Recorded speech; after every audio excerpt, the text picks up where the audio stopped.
Hello, Assalamu alaikum. Welcome to the brand new episode of SK Speak. और जो आज की जो एपिसोड है वो वुमेन्स क्रिकेट के हवाले से है और हमें ज्वाइन किया है सकीना नाज ने।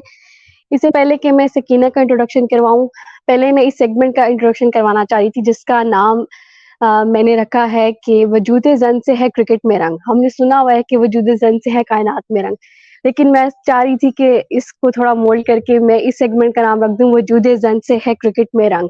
इसके पीछे एक मेरा मकसद ये था कि वाइल ग्रोइंग अप, और मैंने ना ये बहुत सुना था कि लड़कियां क्रिकेट पे बात नहीं कर सकती और लड़कियों को क्रिकेट पे बात नहीं करनी चाहिए और लड़कियां ये लड़कियां वो, तो इस तरह की चीजों को एक इस शो का मैंने नाम रखा है मिथ बस्टर टाइप के। I will invite all the girls जो कि क्रिकेट फील्ड में भी हैं और जो कि ट्विटर इंस्टाग्राम फेसबुक पे क्रिकेट के बारे में बातें भी कर रही होती हैं और काफी लॉजिकल इंटरेस्टिंग बातें कर रही होती हैं।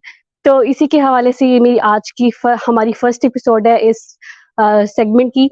तो मैं वेलकम करती हूँ सकीना नाज को, जो कि सकीना नाज को आई एम श्योर कि सब लोग जानते होंगे, और जो नहीं जानते तो she has been really active with her cricket analysis on Twitter. चाहे वो मेंस क्रिकेट हो या वुमेन्स क्रिकेट हो, तो सकीना उसके बारे में जरूर बात करती हैं।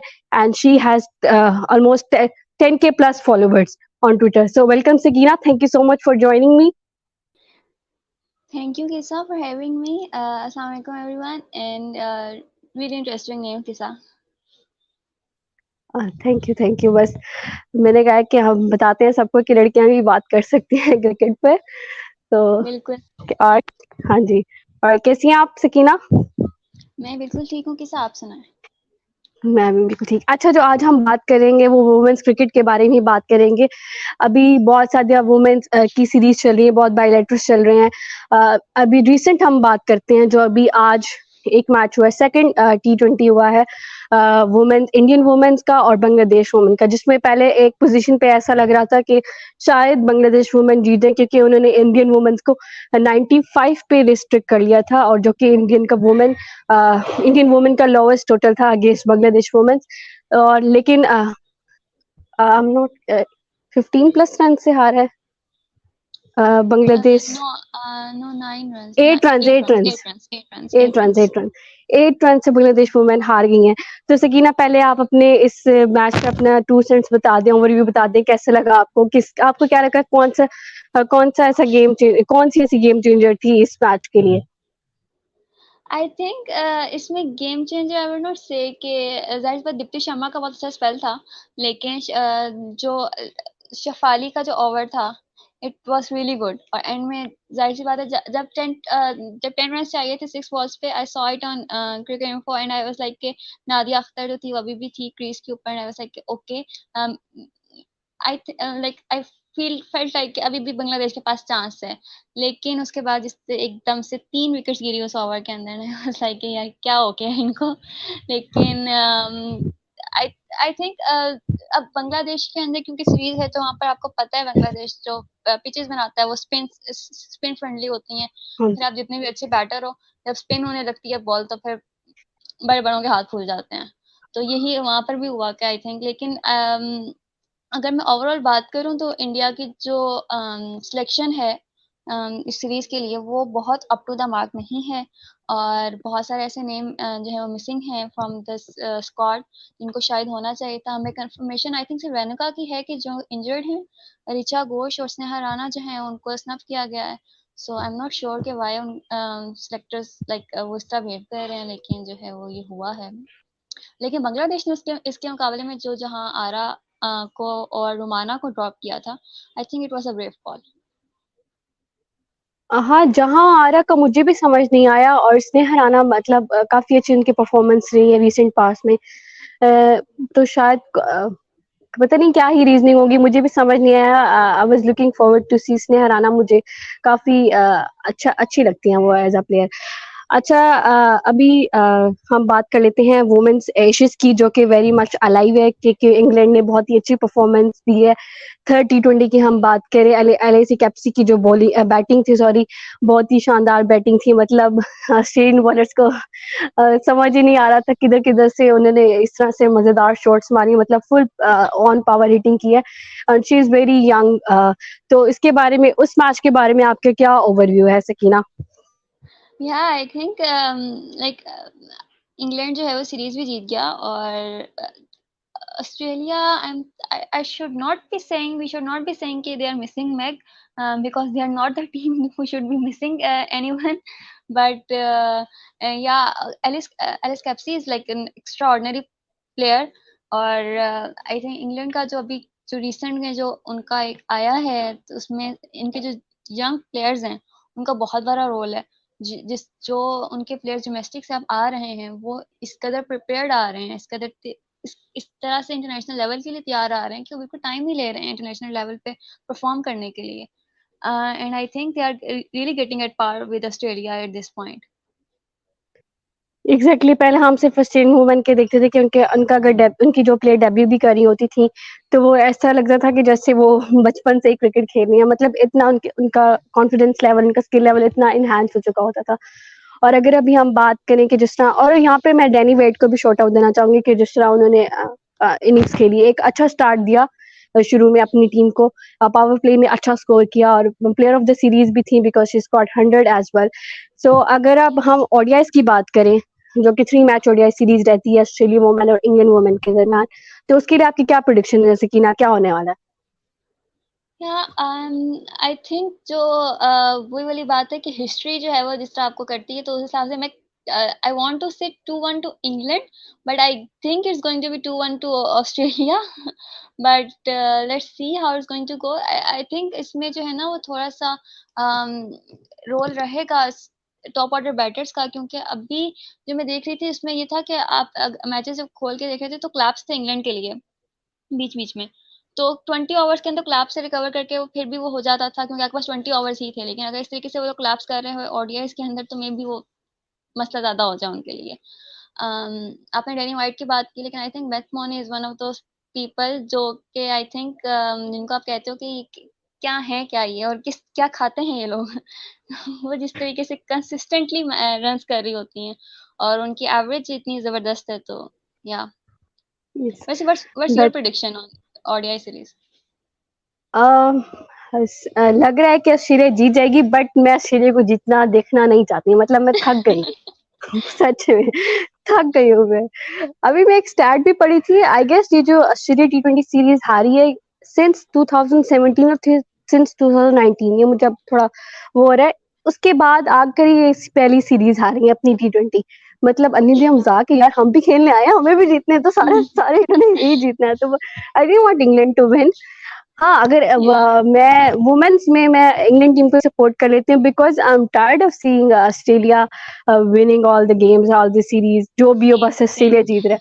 हाँ, तो यस। same, अच्छा, ऐसा ही है। हाँ हाँ, अब लेकिन मैन से एशेज की अगर हम बात कर लेते हैं थोड़ी सी, तो मैं सपोर्ट करती हूँ ऑस्ट्रेलिया को। Oh, yeah. वैसे आप किसके सपोर्ट करती हैं? I think it's for me it's more of the match to match, जिस टाइम मेरा मूड हो रहा हो उस टाइम। लेकिन या आई गेस ऑस्ट्रेलिया, लेकिन ऑस्ट्रेलिया के साथ आई थिंक मेरा वो कनेक्शन कभी बन नहीं पाता। इंग्लैंड की अपनी हरकतें बहुत खराब हैं, नो डाउट, बहुत इरिटेट करते हैं, लेकिन आई थिंक ऑस्ट्रेलिया के साथ मेरा कभी वो कनेक्शन नहीं बन पाता। लाइक आई नेवर हाँ, फील obliged टू लाइक कि मैं उनके लिए करूँ कि वो जीत जाए मैच, कोई भी मैच चल रहा हो। लेकिन मोस्टली जो है वो फिर इस वजह से इंग्लैंड की तरफ ही हो जाता है। ये वो मैं ये वही बात अगर मैं भी करूँ, तो मेरा शुरू में मतलब इंग्लैंड के तरफ ज्यादा होता था। अगर मैं मतलब थोड़ी अपनी यंग एज या बचपन की बात करूँ, खैर अभी भी मैं बूढ़ी हूँ। अच्छा, तो तब मैं इंग्लैंड को सपोर्ट कर लेती थी। लेकिन जैसे ही अब थोड़ी आपको क्रिकेट की समझ आती है ना, इंग्लैंड की वो चवनिया चवनिया मैं कहूँगी, वो आपके सामने आते हैं ना, तो मैं दिल नहीं चाहता उनको सपोर्ट करने का। ऑस्ट्रेलिया ठीक है, टीम तो अच्छी टीम है, रोती तो नहीं है ना, बस ठीक है। अच्छा, मूविंग फॉरवर्ड सकीना, अभी हम बात कर लेते हैं जो कि अभी चल रही है सीरीज, इंडियन वो सॉरी श्रीलंकन वुमेन की और न्यूजीलैंड वुमेन की। ओडीआई में तो श्रीलंका ने जीत लिया था मतलब न्यूजीलैंड वुमेन को पहली दफा हराया था। लेकिन हम T20 की बात करें तो अभी न्यूजीलैंड ने पहले 2 मैचेस जीत लिए हैं, तीसरा मैच कल खेला जाएगा T20 का। तो सीरीज न्यूजीलैंड ऑलरेडी जीत चुका है। तो आपको क्या इस तरह के गैप्स नजर आते हैं श्रीलंकन वुमेन टीम की अगर T20 की बात करें तो? आई थिंक उनका जो सबसे बड़ा मसला है कि उनकी डिपेंडेबिलिटी बहुत ज़्यादा है जमाली अताबतु के ऊपर, और जब वो परफॉर्म नहीं कर रही होती हैं तब बिल्कुल भी उनकी टीम परफॉर्म नहीं कर पाती। मैंने आई थिंक जिस टाइम उन्होंने न्यूजीलैंड के अगेंस्ट सीरीज जीती है, तो मैंने एक स्टार्ट देखा था कि आई गेस 4 या 5 मैचेस जीते हैं पिछले लास्ट 3 टू 4 ईयर्स के अंदर श्रीलंका ने, और सब मैचेस के अंदर जमाली अताबतु की सेंचुरी थी। तो उनका आउट ऑफ द मतलब कहते हैं ना कि एक्स्ट्रा ऑर्डिनरी लेवल पे जाके परफॉर्म करना और इंडिविजुअली मैच पूरा का पूरा निकाल देना, निकालती हैं वो, तभी श्रीलंका मैच जीत पाता है। तो आई थिंक ये एक बहुत बड़ा फ्लॉ है श्रीलंका के साथ, ये वो तब तक जब तक के एक प्लेयर से हट के उनका डिफरेंट उनका और बाकी प्लेयर रिस्पॉन्सिबिलिटी नहीं लेते हैं। आई थिंक वही वाली बात आ जाती है कि जब डोमेस्टिक कमजोर होता है तो आपके पास जो प्लेयर्स आ रहे होते हैं वो उतने स्ट्रांग नहीं आ रहे होते। फिर लॉन्गेविटी जो प्लेयर्स की होती है, जब फिटनेस स्टैंडर्ड्स पूरे नहीं हो रहे होते तो वो कमजोर होना शुरू हो जाती है। तो आई थिंक श्रीलंका का सबसे बड़ा मसला यही है कि जो है वो जमाली तबतु पे इतना ज़्यादा करते हैं एंड डिपेंड करते हैं कि अगर वो परफॉर्म नहीं करते, अब देख लें, जो आपने 2 मैचेस उन्होंने हारे हैं, एक में तो न्यूजीलैंड थोड़ा सा स्ट्रगल किया, लेकिन दूसरा मैच जो था वो New Zealand it was a comfortable chase at most part. लेकिन दोनों मैचेस में रीज़न यही थी कि चमारी बहुत कम स्कोर पे आउट हो गई। हाँ, एग्ज़ैक्टली अगर हम ओडीआईज़ की भी बात करें और टी20 की भी बात करें तो चमारी पे टीम बहुत ही ज़्यादा रिलाई कर रही होती है। और एक और बात मैं ऐड करना चाहूँ, श्रीलंका ने अगर T20 हराना है तो वो बस हमें ही हराना है, कसम से बस हमें ही और हराना है। वो तो सेमीफाइनल मुझे नहीं, याद आ जाता है। और वो ना उन्होंने नॉर्मल बायलैटरल सीरीज में भी नहीं हराना, उन्होंने जाके हमें हाँ, किसी नॉकआउट मैच में हराना है। एग्ज़ैक्टली क्योंकि अभी भी हम सबको नॉकआउट हम हमें एशिया मिले। कप का हारे हैं, तो उससे पहले हम इतने सारे मैचेस उनसे डायरेक्ट मुसलसल जीतते हुए आ रहे थे, और फिर नॉकआउट में आके जो है ना उन्होंने हमने और फिर हम हारे भी किस तरह फिर माशाल्लाह। वो भी एक एक रन ही पीछे पड़ गए मेरे, तो जिस टीम को भी सपोर्ट करती हूँ 1 रन से हार जाती है। और इधर हम में हरा देती हैं, ओडीआई में भी हरा दिया था लास्ट ईयर, और इस ईयर वो इमर्जिंग एशिया कप में भी उन्होंने हमें सेमीफाइनल में हरा दिया। वो भी हमारी पीछे ही पड़ी हैं। भाई इंडिया को भी हरा दो, 95 का टारगेट था, पूरा नहीं हुआ। इधर पाकिस्तान टीम होती ना, इन्होंने हमें हरा देना था, मैं बता रही हूँ। हाँ, ऐसा ही आई थिंक पाकिस्तान बहुत नर्व्स पे ले लेता है चीज़ें अपनी, हमारी जो टीम है। आई don't no, it's because of क्योंकि पास्ट एक्सपीरियंसेस जब आपने इतने ज़्यादा मैचेस क्लोज जाके हारे हुए होते हैं, तो थोड़ा-सा ट्रॉमा होता है आपके साथ एक। तो हाँ, ये भी आई होता है। और जो आपने एक दफा बात की थी कि प्रेशर हैंडलिंग वाली बात होती है, वो हमारी वुमेन्स टीम से नहीं बिल्कुल। होती है। मतलब प्रेशर को हैंडल हुँ, करना बहुत इंपॉर्टेंट होता है। बेशक आपके हाथ में इतनी विकेट्स, अगर समझो आपका एक मेन प्लेयर भी खड़ा है ना, तो उसके हुँ। पास भी बहुत प्रेशर होता है। तो वो प्रेशर को हैंडल करना और फिर डिलीवर करना अंडर द पंप, ये बहुत ही क्रिटिकल और क्रूशियल चीज़ होती है एज़ अ प्लेयर। तो मुझे लगता है कि वहाँ पे भी हमारी वुमेन्स लैक कर जाती हैं कहीं न कहीं। बिल्कुल ऐसा ही है।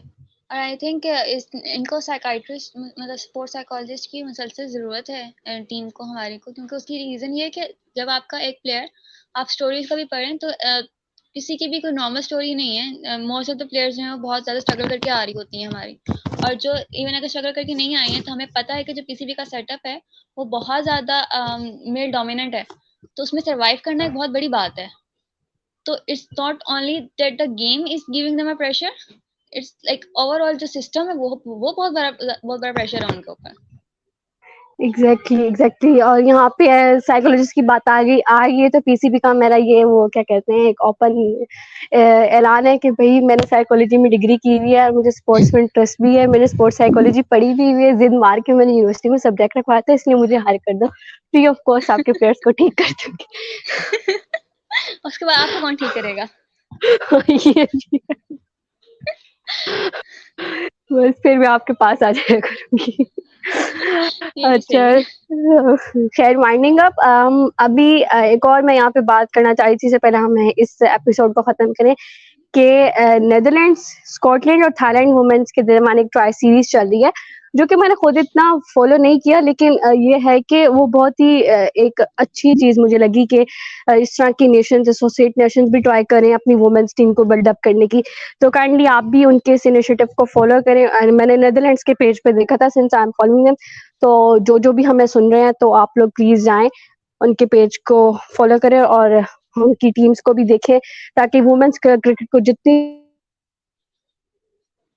क्योंकि इस सेगमेंट का, इस चैनल का बनाने का one of my main reason is to promote women's cricket, चाहे वो पाकिस्तान क्रिकेट है, चाहे वो किसी और टीम की है। तो वुमेन्स क्रिकेट को प्लीज़ प्रमोट करें और जो भी सोशल मीडिया यूज़ करते हैं, आप ट्वीट वगैरह किया करें, शेयर वगैरह किया करें अपने ओपिनियंस।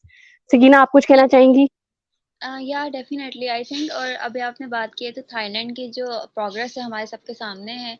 और लेकिन इसमें सबसे ज़्यादा जो एक चीज़ मुझे मुझे गुस्सा दिलाती है, ये तकलीफ से चीज़ लगती है, वो ये लगती है कि आपका जो अगेन थोड़ी सी पॉलिटिकल स्टेटमेंट हो जाएगी, लेकिन आपने अफगानिस्तान को जो फुल टाइम स्टेटस दिया हुआ है, जबकि उनकी वुमेन्स टीम नहीं है, लेकिन आप थाईलैंड को फुल टाइम स्टेटस नहीं देते क्योंकि उनकी वुमेन्स टीम जो है वो उनके बराबर की नहीं है। तो इस कदर जो है वो एक काइंड ऑफ इनजस्टिस है और हिपोक्रेसी है आईसीसी के सिस्टम के अंदर, कि वो एसोसिएट टीम्स को आगे आने ही नहीं दिया जाता, उनको सिस्टमेटिकली जो है वो उनको पीछे की तरफ धकेला जाता है। एंड आई थिंक इसी वजह से जो है ना, वो हम लोग अभी हम लोग जब क्वालिफाइज हो रहे थे वर्ल्ड कप के, उसमें भी हम यही देख रहे थे कि जो टीम्स क्वालिफाई कर गई उनके पास नेक्स्ट 4 इयर्स के लिए जो ओडीआई के थे ही नहीं, फिक्सचर्स ही नहीं थे, क्योंकि आईसीसी जो है उनमें इंटरेस्टेड नहीं है। तो आई थिंक कि इस चीज़ पे हम अगर बात करेंगे तो मे बी आईसीसी को थोड़ा-सा होश आएगा कि हाँ, एक तो आप बिल्कुल जो वुमेन क्रिकेट का सेटअप है उसको मेन क्रिकेट सेटअप के साथ कोलाइड ना किया करें और उसको सेपरेटली चलाएँ। अगर कोई वुमेन टीम बहुत अच्छी है, एसोसिएट नेशन है, तो उसको फुल टाइम स्टेटस मिलना चाहिए। इस पे डिपेंडेंसी नहीं होनी चाहिए उनकी मेंस टीम कैसी है, जब आप मेंस टीम पे ऐसा नहीं कर रहे हैं तो। एग्जैक्टली वही बात। और यहाँ पे भी वो जो नेदरलैंड्स की मेंस टीम है, उन्होंने एक ट्वीट किया हुआ था, जो उनके रायन कुक है, उन्होंने एक वो बयान दिया था कि भाई हर टीम जो वर्ल्ड कप में खेलेगी उनका कोई ना कोई फिक्सचर है सिंस वर्ल्ड कप, लेकिन नेदरलैंड्स का कोई भी फिक्सचर नहीं है। तो उन्होंने ये बात भी की थी कि अगर कोई भी नेशन हमारे साथ खेलना चाहता है तो we are open to it. और उसके बाद जो नेदरलैंड्स का ऑफिशियल पेज है ट्विटर पे, उन्होंने ट्वीट की हुई थी, जो कि बाद में उन्होंने डिलीट कर दी। और काफ़ी लोग ये बात कर रहे थे कि हो सकता है आईसीसी ने कोई एक्शन लिया। आई एम नॉट श्योर कि उन्होंने लिया या नहीं लिया, लेकिन उनको ट्वीट डिलीट करना पड़ी। तो इससे ये भी होता है कि आईसीसी बिल्कुल इंटरेस्टेड नहीं है, और अगर कोई बात भी करना चाहे तो उनको बात भी करने नहीं दी जाती। तो मेरे बस सबसे यही रिक्वेस्ट है कि आप ऐसी नेशन को प्लीज सपोर्ट करें, चाहे वो मैन टीम है या वुमेन टीम है, बिकॉज जब कोई इतनी अच्छी क्रिकेट खेलता है तो मेरा दिल चाहता है कि यार मैं इनको बार बार देखूं। आपको मजा आता है क्रिकेट देखने में, जब कोई अच्छी क्रिकेट खेलता है, पैशन से खेलता है, कमिटमेंट से खेलता है।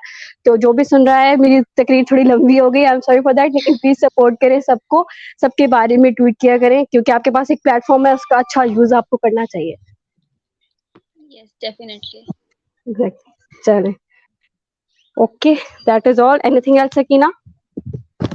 या yes, all I think West Indies वैसे आयरलैंड का हम भूल गए हैं उसमें, हम्म। लेकिन ये है कि I I wanted Ireland to get a compensatory victory. उनकी टीम बहुत अच्छी है, लेकिन वेस्ट इंडीज के होम ग्राउंड पे जाके खेलना एक टफ थिंग, क्योंकि वहाँ पर जो जिस तरह की विकेट्स होती हैं और और आपका एक प्रेशर वहाँ पर बहुत ज़्यादा हो जाता है, जो मैंने सुना है वेस्ट इंडीज के बारे में। I don't want to say it, लेकिन लेकिन जो है वो I wanted Ireland to get a compensatory victory, but yeah they are a good team. लेकिन I think I don't know why सारे मैचेस जितने भी वुमेन्स क्रिकेट के भी हो रहे हैं टी20 के, बहुत लो स्कोरिंग थे। एशेज के अलावा सारे मैचेस बहुत ज़्यादा लो स्कोरिंग गए हैं, यहाँ तक कि अच्छी टीम्स के साथ भी यही हुआ है। तो आई थिंक पिच क्रिएटर्स को थोड़ा सा देखना पड़ेगा, बोर्ड को थोड़ा देखना पड़ेगा कि पिचेस कैसे बना के दे रहे हो उन्हें।